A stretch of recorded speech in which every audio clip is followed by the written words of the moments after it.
it's okay, nggak jadi masalah. Lu mau jalan sama siapapun, lu mau main sama siapapun, lu mau quality time sama siapapun, karena gua sadar dunia lu itu bukan cuma tentang gua. Iya betul. Terus Sepakat. lu bahkan lu mau tidur sama siapapun juga nggak jadi masalah. One, two, three, four. Para lelaki. RSJ kreatif. Apa-apa aja semua kita bahas. Percintaan, seks, segala macam. Nah, bahkan orang lain atau teman sendiri kita bicarain. Ya. Langsung aja. Bukankah lelaki RSJ? Hah? Lelaki RSJ apa? Lelaki rumah sakit jiwa. Enggak, RSJ emang diambil dari nama-nama kita dari awal. Dari Robin, Saipul, dan Julianto. Iya. Cuman kita pakainya RSJ, kebetulan kan RSJ itu kan identik dengan rumah sakit jiwa ya. Rumah sakit jiwa. Ya, kita tahu ya kita lelaki-lelaki yang lagi sakit. Sakit jiwanya. Hatinya. Jiwanya. Enggak jiwanya. Jiwanya mungkin juga, tapi hatinya, ekonominya. Everything semuanya. Everything's gonna be okay. Jadi langsung aja apa nih? Jul yang lu hadirin nih untuk tema hari ini. Bacain dong. Percintaan di mata pria. Anjay, percintaan di mata pria. Sebelumnya kenalan diri dulu dong, Baik. Perkenalkan, nama saya Sad Boy.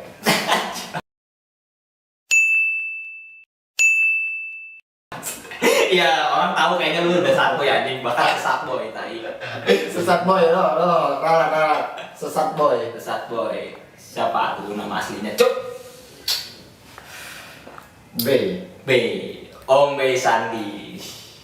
Dan di sebelah kiri kita ada Bung Ceming alias Saiful Bahri. Perkenalkan dong dengan gaya dan ciri khas. Bangsat yang Oke. profesional. Perkenalkan, nama gua Saiful Bahri.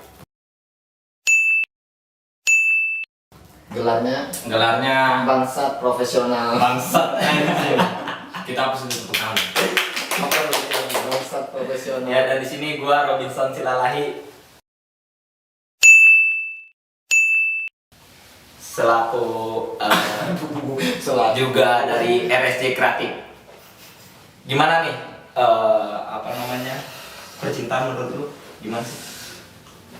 Dari lu dulu dong. Apa dari Om dulu, dari ujung dulu ya? Dari ujung dulu deh. Iya, dari ujung dulu dong. Menurut lu nih, cinta itu apa sih? Mungkin lebih baik dari saudara saya Kulus. Karena faktor cinta membuat saya tidak mengerti apa itu cinta yang sekarang. Oh, untuk saat ini. Untuk saat ini. Jadi mungkin silakan para bangsat profesional. Cinta menurut pandangan Bung Ceming alias Saiful Bahri. Kalau menurut gua ya cinta itu ya udah sering kita bicarakan bahwasanya cinta itu ketika lu bisa memberi tanpa lu meminta, itu bagian daripada cinta. Dan ketika lu masih mengharapkan sesuatu atas apa yang lu cintai, menurut gue itu bukan cinta. Itu cuma alasan untuk lu supaya mendapatkan dia aja. Karena cinta itu sejatinya tanpa alasan. Gitu. Itu cinta menurut gue. Ya menurut gua. Kalau menurut orang lain kan masih ada yang berbeda gitu. Betul. Tapi kalau yang gue tangkap itu bukan arti cinta, tapi itu memanfaatkan. Kita itu bukan bukan memanfaatkan cinta, justru kita mengembalikan cinta itu kepada makna yang sesungguhnya. Oke. Karena yang salah itu bukan salah ya, yang kebanyakan orang sekarang itu yang menurut gua salah persepsi dari mereka itu ketika gua mencintai seseorang, misalkan gua mencintai si A dan gua harus menuntut bahwa dia itu harus mencintai balik. Padahal kan konsepnya nggak begitu. Bahkan kalau kata dari Profesor Buya Hamka dalam bukunya 99 Rindu, dia mengatakan bahwa cinta itu adalah bagian daripada untuk mengikhlaskan. Karena ketika lu mencintai seseorang ya siap nggak siap lu harus menerima segala kekurangan dia, dan siap nggak siap lu harus menerima segala resikonya. Mau lu tersakiti kek, mau lu bahagia kek, itu kan bukan apa namanya, bukan apa ya, lebih ke apa? Ya itu mah balik lagi ke dalam diri lu nya sih kalau kata gua. Kalau urusan perihal cinta, kalau menurut gua ya deskripsi gua cinta itu ketika gua bisa memberi tanpa gua harus meminta. Tapi kalau menurut gue juga cinta itu emang kosong. Karena gue setuju dengan Buya Hamka yang soal mengikhlaskan. Karena menurut gue tuh di saat orang bener-bener posisinya hadirnya cinta itu memang pada saat dia itu sudah bisa benar-benar mengikhlaskan. Karena kalau menurut gue pada saat dia bersatu, mungkin entah itu memang cinta, karena gue nggak percaya cinta, dan jadi menurut gue itu bukan cinta tapi nafsu. Tapi di saat orang itu udah merasa dia itu si ceweknya ini selingkuh misalkan, terus si cowoknya ini tanpa sadar dia rela mengikhlaskan si wanita ini untuk kesana, untuk dia bahagia misalkan gitu. Nah, disitulah hadirnya cinta menurut gua itu. Jadi seperti itu. Oke, masuk ke poin pertama apa tuh, Jul? Poin 1. Cara pendekatan untuk memikat wanita. Cara pendekatan menurut wanita, cara untuk memikat wanita. Ya, oke. Kalau menurut gua pribadi, cara untuk mendekati wanita itu adalah dengan lu menambah wawasan. Aja. Iya, serius. Karena begini, banyak orang jelek tapi mendapatkan sesuatu yang baik. Baik ya. Begitu juga dengan sebaliknya. Karena kenapa? Karena wawasannya memang ya gua nggak bilang itu biasa ya. Artinya setiap manusia itu punya wawasan yang berbeda-beda.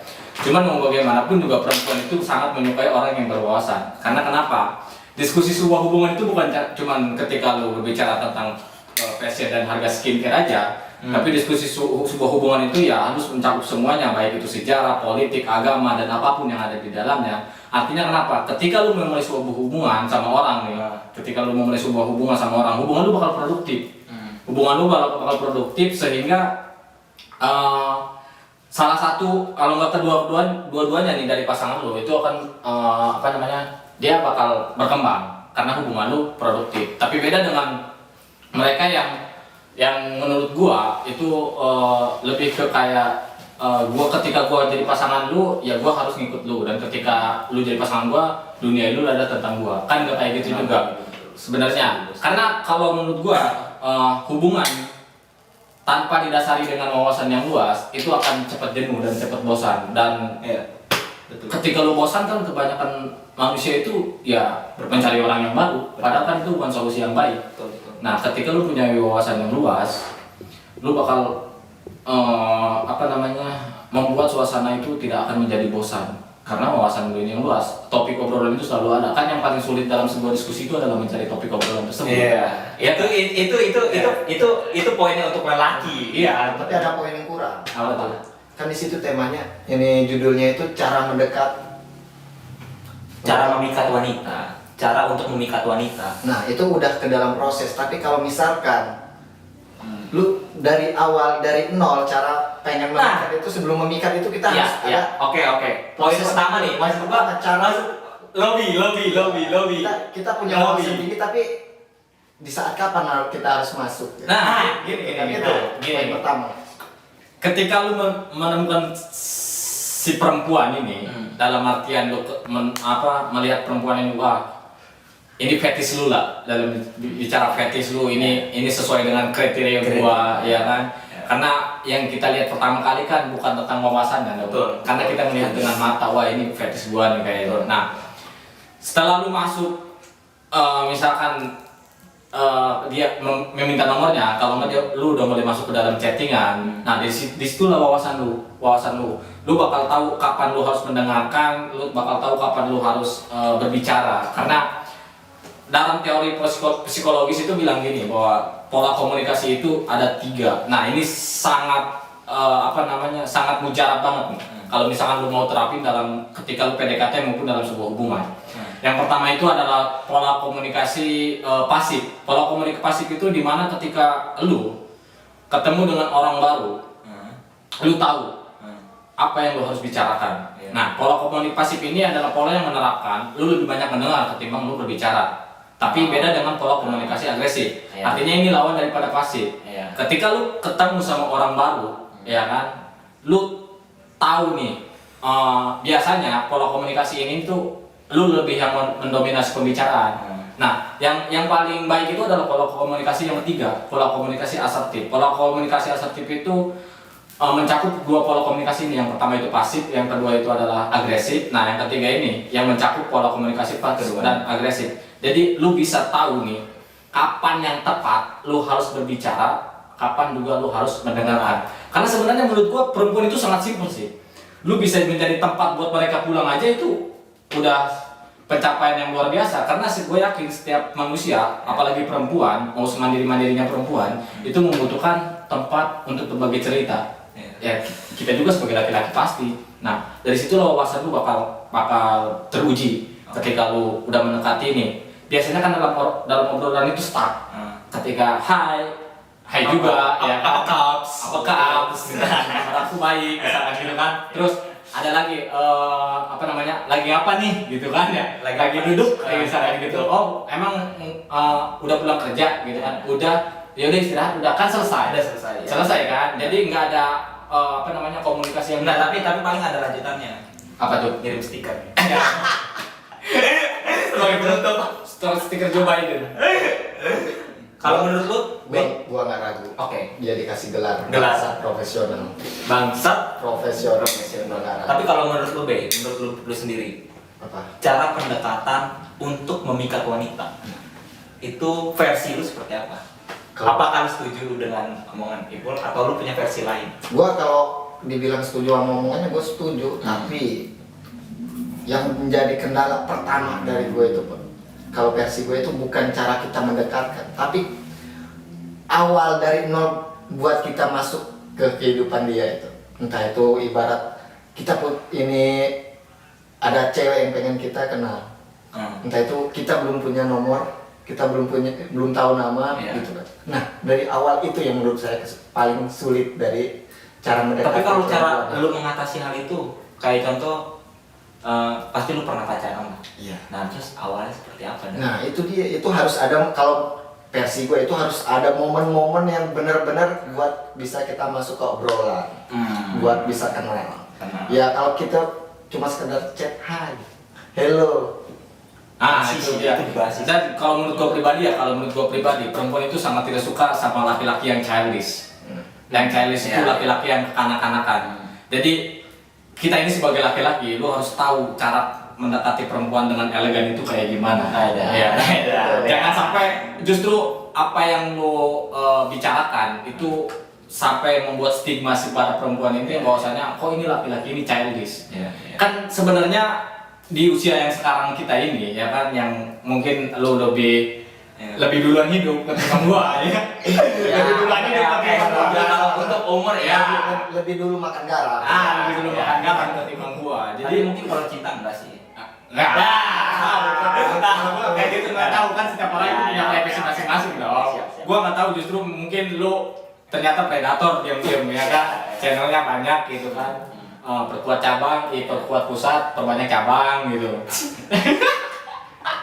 Cuma kalau kata gue gitu, jadi lu jangan sampai terlihat childish di mata perempuan, karena mau bagaimanapun biasanya ketika lu udah terlihat childish, perempuan itu bakal ilfeel. Tapi gini Pul, kalau kan kita nggak tahu nih kriteria, maksudnya orang tuh, wanita itu juga berbeda-beda kan ya, cara sudut pandang. Nah, kan lu tadi kan berbicara soal elegan. Kalau gua tanya terkait soal wanita itu senang dengan ketegasan atau dengan cara-cara yang lama gitu, maksudnya cara-cara yang lama kayak contoh tadi yang Om Be bilang P dulu, atau misalkan hai dulu, atau lewat WA, atau bahkan lebih agresif, dia senang langsung ngobrol langsung atau langsung ketemuin orangnya langsung gitu tanpa harus WA. Menurut lu kayak gimana kan? Siapa nih? Lu dong. Kalau menurut gua gini ya, proses untuk menuju pertemuan itu kan ada cara. Iya kan, nggak mungkin lu ujuk-ujuk. Dan bahkan si perempuan pun ketika nggak kenal sama lu, dia nggak bakal mau ketemu. Dia kan belum tahu juga karakter lu. Tapi ketika lu mampu membuat dia sedikit penasaran daripada chat lu nih, ya kan, ini orang kriterianya gimana nih, ya kan, orang gimana nih, penasaran dulu gitu ya. Penasaran dulu. Bagaimana cara membangun hubungan yang harmonis menurut Om Be Sandi? Udah mulai. Bagaimana nih? Kalau dari gua sih cara membangun hubungan harmonis itu gimana ya? hanya sesaat. Ya bagaimana Iya. cara membangun? Karena apa yang Bung Saiful bicarakan itu mungkin sudah pernah saya lakukan. Anjay. Berat. Makanya Sakoy. saya bilang hanya sesaat. Ya. Memang momen-momen ke suatu tempat yang belum pernah kita kunjungin itu emang sedikit lebih mengawetkan hubungan. Tapi ya tetap sifatnya sesaat. Tapi gini, menurut lu sesaat itu yang gimana? Maksud gua kan ada spare waktu. Ya, itu Ada dia. spare waktu. Sesaat yang seperti apa? Ya bisa jadi, maksud gua gini, bisa jadi mereka teman-teman yang di luar sana bisa mengambil hikmah dari kita, sehingga pada saat nanti konteksnya sesaat ini dia bisa mencari sendiri untuk bagaimana membangun hubungan yang harmonis, bahkan bisa sampai ke jenjang yang lebih baik. Kan seperti itu. Jadi kalau lu aja deh, bagaimana cara membangun hubungan itu? Ya sebenarnya pada dasarnya kita dibilang hubungan yang harmonis itu kita sebagai laki-laki berusaha buat ciptain itu. Tapi kalau emang dari pada dasarnya hubungan kita ini sedikit dari karakter pribadi masing-masing itu agak kurang pas, kurang cocok, kurang nyambung. Emang tetap bisa untuk cara mengharmoniskan hubungan dengan cara kita mengunjungi suatu tempat yang bagus, yang indah, yang belum pernah kita kunjungi. Tapi tetap sifatnya kalau menurut gua pribadi itu sesaat. Berarti Mungkin- intinya mah sama lah ya. Iya, mungkin Sama. mungkin hanya sebagai spasi lah Spasi. ibarat dalam suatu hubungan kita itu.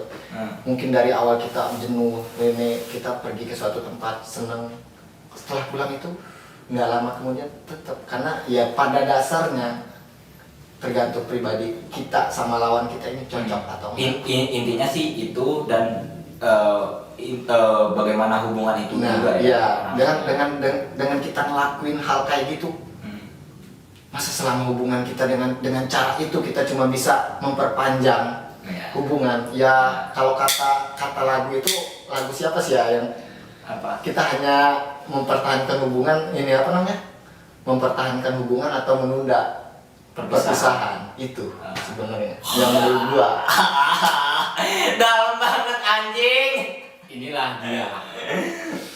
Laki-laki. Laki-laki. Kalau sudah dipatahkan bertahun-tahun. Jika sudah dipatahkan kepercayaannya, maka patahlah sudah. Oke. Kan tadi kan kita bagaimana cara membangun hubungan yang harmonis. Terus mengatasi problem masalahnya. Pasti gini maksud gua, pasti hubungan itu kan punya konflik, Bi. Iya. Full. Dan gua sepakat. Benar. Maksud Nggak gua- ada hubungan yang lurus lancar. Maksud gua Benar. sekecil apapun atau sebesar apapun memang akan ada omongan balik lagi pada pasangannya. Cuman menurut Iya. kita nih sepakat di sini, ada nggak tips dari lu bagaimana mengatasi problem-problem dalam hubungan? Menurut lu, Bung Ceming? Kalau menurut Bangsat profesional. ada kita punya julukan yang baru, bangsat profesional. Jadi gelar baru ya? Ada. Gimana? Kalau menurut gue gini, masalah itu kan dibedakan menjadi dua kalau menurut gue. Oke. Yang pertama itu masalah yang disengaja, yang kedua itu masalah yang tidak disengaja. Tidak disengaja. Contoh, masalah yang disengaja itu adalah perselingkuhan, ya kan? Kalau prinsip gua dalam sebuah hubungan, apapun itu bisa Terjadi. enggak, apapun Tebak-tebakan aja dulu. apapun itu bisa dilakukan, apapun itu bisa dimaafkan, kecuali apa? Pengkhianatan, ya kan? Kenapa gua bilang begitu? Karena gua selalu bilang ke orang misalkan yang dekat sama gua bilang bahwa it's okay, nggak jadi masalah. Lu mau jalan sama siapapun, lu mau main sama siapapun, lu mau quality time sama siapapun, karena gua sadar dunia lu itu bukan cuma tentang gua. Iya, betul. Terus Gua sepakat. lu bahkan lu mau tidur sama siapapun juga nggak jadi masalah. Anjay ya. Iya. Oke. Cuma lanjut. gua ada tapinya nih. Oke, Ada tapinya oke, gini. siap. Tapi lu jangan sampai menjalin hubungan sama dia. Dalam artian pacaran. Gua akan memaafkan lu ketika lu berhubungan intim dengan orang lain, tapi lu tidak pacaran. Kalau itu prinsip gua. Anjing, oke. Iya kan? Anjing. Karena Keras logika, banget, oke. iya logika gua gini. mau lu berbuat apapun itu urusan lu dengan Tuhan lu, bukan Oke, urusan lu dengan oke, gua. oke. Toh kalau misalkan kita berjodoh, udah takdir gua mendapatkan yang seperti itu. Oke. Kalau misalkan nggak berjodoh, berarti takdir gua berkata baik, ya kan? Yang begitu juga bukan berkata buruk, karena apa sih barometer kebahagiaan dalam sebuah hubungan itu? Apakah sebuah keperawanan atau sebuah keperjakaan? Sekarang gua tanya, misalkan lu punya perempuan yang satu frame sama lu nih, satu frekuensi lah, Iya, iya. lu nyambung dari berbagai apa namanya Aspek apapun. ya aspek apapun lu nyambung. Tapi persoalannya dia itu nggak perawan. Nah, kalau misalkan lu mau masa bodohkan hal itu, gua yakin kok hubungan lu bakal apa ya?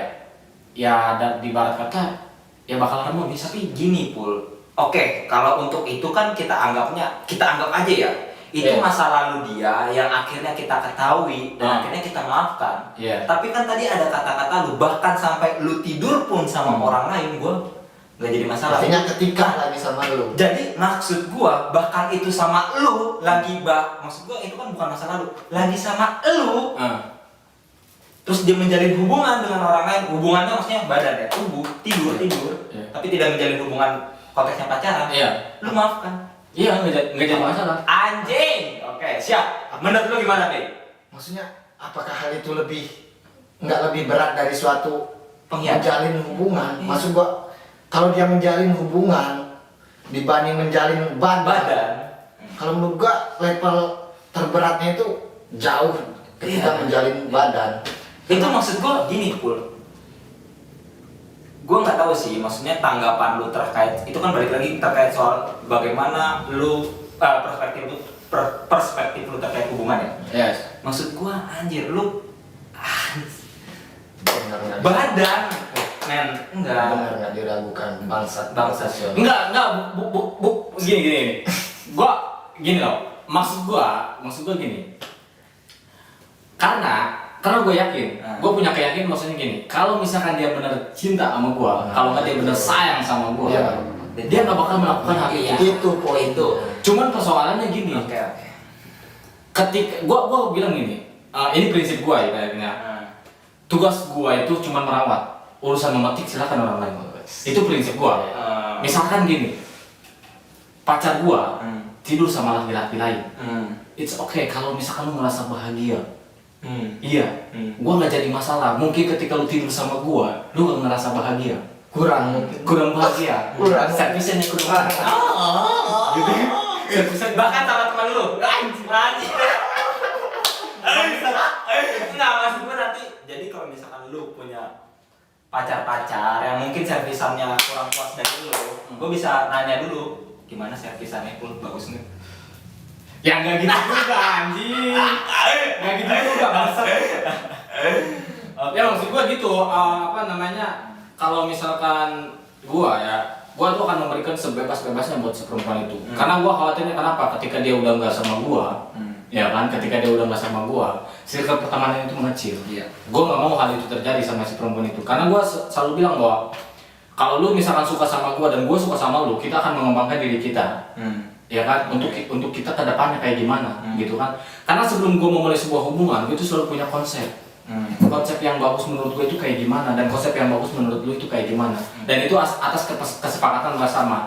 Toh kalau misalkan, gue juga bakal bilang ke dia, gue bilang bahwa kalau lu menjalin hubungan sama gue, terserah lu mau jalan sama siapa, terserah lu mau tidur sama siapa, terserah lu. Gue nggak pernah melarang. Sekarang pertanyaannya gini, sakit hati nggak sakit hati dong men? Pasti dong sakit hati ya kan? Ya. Siapa sih yang nggak sakit hati? Cuman menurut gue gini, ketika lu merasakan sakit hati, disitulah kedewasaan lu diuji. Oke. Karena menurut gue gini, ketika kita merasakan sakit, kita akan tahu seberapa childish diri kita, dan disitu akan lu bakal belajar bagaimana memanage emosional lu dan bagaimana memanage perasaan lu, sehingga rasa sakit itu bisa lu jadikan sebuah energi positif. Kan ada pepatah bilang gini, balas dendam terbaik itu adalah dengan prestasi. Iya, tapi gini Pul, maksud gue ya, kan kalau lu bilang tadi, apakah akan sakit hati? Pasti sakit hati. Pasti sakit hati. Tapi apakah akan melakukan balas dendam? Balas dendam dalam arti lu juga melakukan hal yang sama ya? No. Gini. Ah. Kalau misalkan seperti itu, gue yakin manusia itu gak bakal ada yang harmonis. Betul, setuju makanya. Karena gini, misalnya gue punya cewek si A, misalnya gue punya cewek si A, terus gue ini memperlakukan si A seperti itu. Kalau nggak si A yang memperlakukan gue seperti itu, dan gue dendam, gue melampiaskan ke cewek lain, itu bukan solusi, men. Iya makanya. Iya, karena cewek lain juga yang gue lampiasin itu bisa aja dia ngelampiasin ke cowok lain, sehingga pada akhirnya terjadi sekat antara laki-laki dan perempuan. Perempuan mengeneralisasikan bahwasanya laki-laki itu sama bangsatnya. Begitu juga dengan laki-laki mengeneralisasikan bahwasanya perempuan itu sama bangsatnya. Nah, sampai pada akhirnya kita berada di fase dimana ya krisis kepercayaan sama lawan jenis. Tapi kalau lu sendiri nih gimana? Kita balik lagi ke menyelesaikan masalah ya, cara Iya, kita menghadapi masalah Oke, ketika betul. Menurut Om Bay Sandi. Kalau dari gue sih hampir sama, cuma ada sedikit beda dari Bung Bangsa ini tadi. Karena terlalu keras mungkin ya, karena Ya terlalu sedikit keras sekali. barbar, Iya, ada sedikit barbar. yang barbar sebagai laki-laki. Iya, iya. Cuma mungkin karena gue sebagai laki-laki yang setia mungkin agak sedikit kurang menurut Iya, gue. iya. Kalau menurut lu gimana? Laki-laki setia itu nggak pernah bahwasanya itu setia, ya nggak? Iya. Bahkan orang baik pun tidak akan pernah mengakui dia. Bisa nilai dari orang. That's logic, man. Oke, Terus dari lu gimana? Mengklaim diri sendiri setia, Eh. tidak ada salahnya. Iya, oke. Melakukan It's hal- okay. Lu punya idealis lu. Oke, tapi gimana menurut lu? Kalau dari segi masalah cara kita menyelesaikan masalah itu tadi, kalau gue sepakat, benar, sangat sepakat ya, level tertinggi dari sebuah kesalahan itu ya pengkhianatan. Betul. Sangat menurut gue itu paling besar. Sangat dan akhirnya ternyata Om Bay Sandi pernah mengalaminya. Iya, Karena gimana? prinsip dari gue sendiri sama, hampir sama. Ya. Semua masalah bisa diselesaikan dan bisa dimaafkan, Maafkan. kecuali satu, pengkhianatan. Ketika hubungan sudah ada suatu hal pengkhianatan di dalamnya, itu menurut gua itu awal dari kehancuran. Oke deh. Ini gue sedikit masuk ya. Maksud gue gini deh. Kan kalau misalkan kita bilang sepakat karena kita mungkin punya pengalaman masing-masing dan akhirnya kita punya kedewasaan diri. Jadi masalah kecil pun bagaimana cara mengatasinya kita bisa memaafkan. Iya. Karena memang yang paling berat itu pengkhianatan. Iya. Cuman maksud gue kita lebih ke spesifiknya, misalkan cewek kita ini adalah seorang yang kalau marah pendiam. Bagaimana cara lo mengatasi? Ketika kita ada masalah atau gimana? Contoh. Iya, kita punya masalah nih. Kita yang lakuin. Entah kita sadar atau kita tidak sadar. Tiba-tiba si cewek ini ngerasa marah. Kan kita tahu cewek itu sedikit rumit. Iya. Kalau kata Ipul tapi simpel. Tapi menurut gue itu rumit. Cewek itu susah ditebak.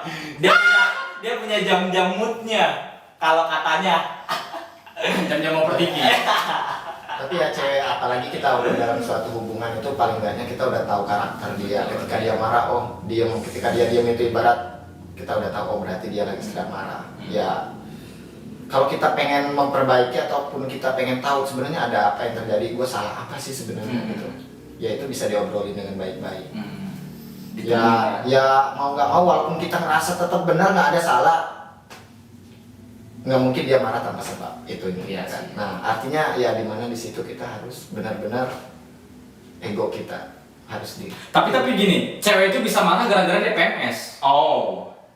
Kalau lu bilang mungkin dia marah tanpa sebab, cewek itu bisa Iya, marah. jadi Jadi itu ya. kan kita bilang marahnya cewek ataupun cowok semua itu bukan berarti tanpa sebab. Ya, pasti Nah, ada. kalau kita sudah tahu karakter cewek kita udah tahu. Ya, jangankan cewek kita sendiri nggak tahu siapapun. Kalau cewek lagi PMS itu kita sudah menafsir cewek itu bakal bisa marah, gampang marah dengan hal sekecil apapun. Nah, jadi kalau emang cuma karena masalah dia marah cuma karena diem, itu sebenarnya masalah kecil sih. Tinggal kita ajak bercanda, Berarti tinggal kita balikin moodnya lagi. Iya. Berarti kita turunin Nah, ego. tapi kalau emang kita sadar benar-benar kita ngelakuin kesalahan dan dia tahu dan dia marah sampai diem, ya mau nggak mau lo harus minta maaf. Oke. Lo ngelakuin gitu loh. Nih, gue sedikit agak mau masuk ke pertanyaan yang Belum kelar. Oh, belum Nanti kelar. ada sedikit juga sih. lanjut. Karena Nah dari ya gue pengen ngelanjutin yang dari pengkhianatan tadi sebenarnya. Pengkhianatan gimana tuh? Kalau dalam suatu hubungannya sudah ada sebuah pengkhianatan itu menurut gue sedikit hubungan yang bisa tetap bertahan sih. Menurut gue sedikit. Ya mungkin emang ada. Tapi nggak tahu itu konteksnya karena emang cinta, karena emang takut sendiri. Iya. Atau Gitu kan. Tapi menurut gua pengkhianatan itu udah level tertinggi dari Sebuah hubungan. sebuah hubungan, itu level tertinggi sebuah kesalahan. Oke. Nah dan saya pengen sedikit mengulik dari Bung Bangsat profesional, pengen ngulik dikit yang dia nyatain apa tadi ya? Apa tuh? Udah boleh tidur gitu. Nyatain apa tuh? Nah yang dia bisa bilang dalam prinsip dia kan it's okay. Dia bilang kalau gua dari prinsip pacaran terserah lu mau main sama siapa, lu mau chatan sama siapa, lu mau pergi prioritas ke siapa. Tapi menurut gua, bagi gua pribadi hubungan itu sakral. Bagi gua, I see. bagi gua hubungan itu buat apa sih kita ngejalin hubungan ibaratkan tanpa sebuah ekspektasi? Pasti kita ketika kita menjalin hubungan itu pasti kita punya ekspektasi dong. Nah dari prinsip gua juga sama halnya, cuma beda dia terlalu barbar. Gua juga silakan lu mau chat sama cowok siapapun, lu silakan mau main kemana pun siapapun. Tapi satu, ketika lu sudah menutupi hal itu dan lu sudah berbohong akan hal itu, menurut gua perselingkuhan itu bukan hanya sebuah hubungan. Ketika lu menjalin hubungan dengan orang lain, bukan hanya itu. Ketika hal yang lu lakuin yang ibaratkan bisa menyakiti hati seorang laki-laki ataupun perempuan itu tanpa sepengetahuan dia, itu gua bisa bilang sebuah perselingkuhan. Dan gua prinsip pribadi juga, kalau dari prinsip gua, ya silakan lu mau chatan sama siapa, main sama siapa, tinggal ngomong. Kalau emang lu nggak ada apa-apa yang harus lu tutupin? Keterbukaannya. Iya gitu. Bahkan lu cuma sekedar chat sama cowok tanpa sepengetahuan cowok lu, dan lu itu misalkan ceweknya itu dihapus chatnya, itu sudah bisa dianggap sebuah perselingkuhan. Iya. Karena tidak ada kejujuran. Nah karena maksud gua dalam suatu hubungan bagi gua itu sedikit sakral. Jadi kalau emang lu pengen serius, pasti kita ngejalin hubungan itu pengen serius dong, ibaratkan gitu ya. Untuk beberapa orang mungkin. Beberapa orang. Nah, gua termasuk gua nih. Nah, jika emang ibarat lu pengen bebas, gua nggak mau dikekang, gua punya hidup pribadi ini dunia sendiri. Kita para cowok juga tahu itu, kita sadar akan hal itu. Tapi kalau lu sudah menjalin hubungan, lu harusnya tahu, sadar gitu loh. Kalau lu emang udah nggak suka, nggak ini, tinggal ngomong. Iya. Ini kita sudah masuk ke dalam perasaan, Bung. Kita sudah masuk ke dalam perasaan yang paling dalam. Kalau gua menganggap bahwa sebuah hubungan itu sakral. Ketika gua sudah mengucapkan saya terima nikahnya A bin A Ya. dengan kawin seperangkat alat sholat dibayar tunai, misalkan gitu. Karena menurut gua nggak punya kapasitas untuk membatasi dia. Karena kalau tidak ada ikatan yang sah menurut agama dan negara, menurut gue, walaupun bangsat silakan. Karena gua berpikir gini, setiap orang punya titik di mana dia pernah melakukan kesalahan. Bisa itu kesalahan entah di masa lalu, kesalahan entah di masa gua, tapi yang namanya dalam artian perselingkuhan, kalau nggak dia menduakan gua, dia pacaran dengan orang lain, itu didasari karena dia sadar. Iya. Tapi kalau misalkan berhubungan seks atau yang lainnya, misalkan bisa jadi itu karena si cowoknya yang pandai merayu dia, kemudian dia terbawa ke suasana yang seperti itu. Nah, gua masuk nih. Ini kan sudah masuk ke dalam servis. Oh, iya. Ini sudah masuk ke dalam servisan Bung Ceming. Sudah menggeser pembicaraan kita ke dalam yang lebih dalam.